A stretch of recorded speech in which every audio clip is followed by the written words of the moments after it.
Vamos fazer uma análise profunda, quase uma autópsia moral do destino de uma das figuras mais complexas dos games, Virgil. E para julgar a alma dele, a gente vai usar um dos sistemas de justiça mais rigorosos já concebidos, a arquitetura do inferno de Dante Alighieri.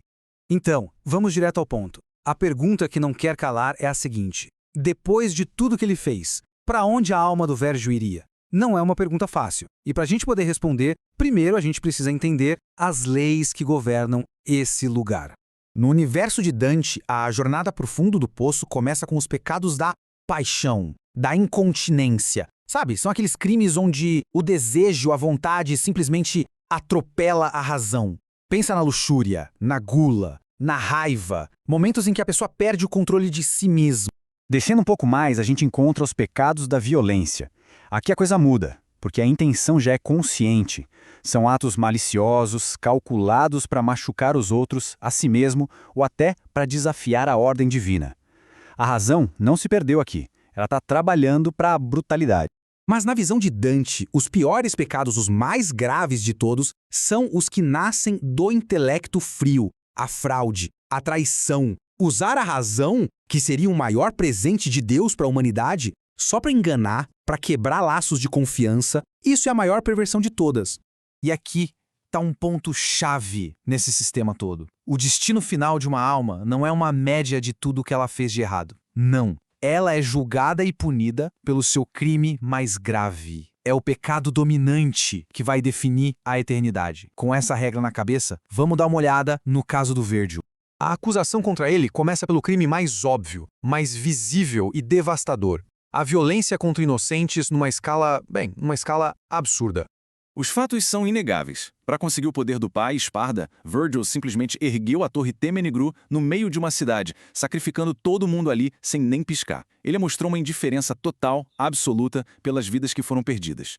Esse tipo de ato coloca ele direto na mesma categoria de tiranos históricos, como um Alexandre o Grande, que são punidos lá no círculo da violência. Mas a violência do Virgil não era só contra os outros, não. O segundo ponto da acusação é um ato voltado para dentro. Uma coisa bem pessoal e, de certa forma, metafísica. O que a gente vê aqui é basicamente um suicídio espiritual. Ele usa a espada Yamato para dividir o próprio ser, para arrancar a metade humana dele e jogar fora como se fosse uma fraqueza. É um ato de violência contra a própria alma, uma rejeição da sua natureza em nome de mais poder. E essa ambição sem limites leva a gente para o terceiro e último ponto da acusação de violência, que é o ápice do orgulho. Quando ele vira o demônio Urizen, aí a coisa sai completamente de controle. Ele cultiva a árvore Qliphoth e alimenta ela com o sangue de milhões de pessoas só para gerar um fruto que o tornaria um deus. Isso vai muito além da violência, né? É blasfêmia no nível máximo. É uma tentativa de roubar o poder divino para si, o que lembra muito a própria queda de Lúcifer.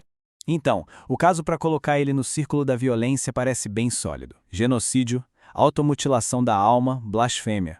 Mas será que esses atos, por mais terríveis que sejam, definem a real natureza dele? Ou será que existe um crime ainda mais frio, mais calculado por trás de tudo isso? E aí que vem a grande virada. Para Dante, a pior punição não é para o calor da violência, mas sim para a frieza da traição. O fundo do inferno é um lago congelado, simbolizando a ausência completa de calor humano e divino, a ausência de amor. E é só olhar para a história do Virgil para ver um padrão que se repete, de novo e de novo, de forma fria e calculada.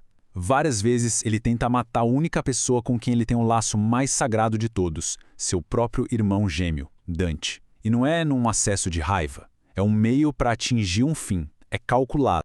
A comparação é direta demais. As ações dele são um eco da traição original, a de Caim contra Abel. O primeiro assassinato entre irmãos, um crime tão fundamental que dá nome a uma parte inteira do inferno de Dante.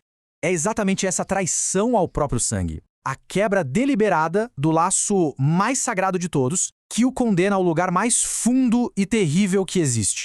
Assim, o veredito final, seguindo a lógica de Dante, não poderia ser outro. Nó no círculo, primeira zona. A Caína, a região do inferno feita sob medida para aqueles que traem a própria família.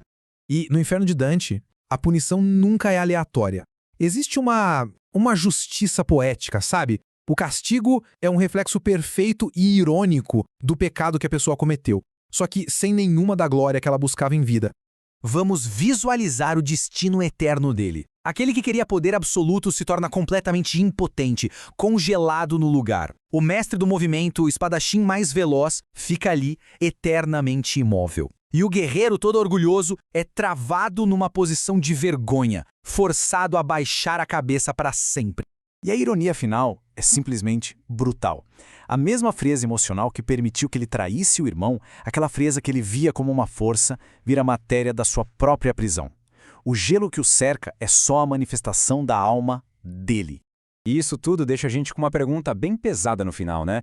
Dentro dessa lógica moral, a perversão do intelecto, o uso da razão para fazer o mal, é uma tragédia muito maior do que a falha da paixão.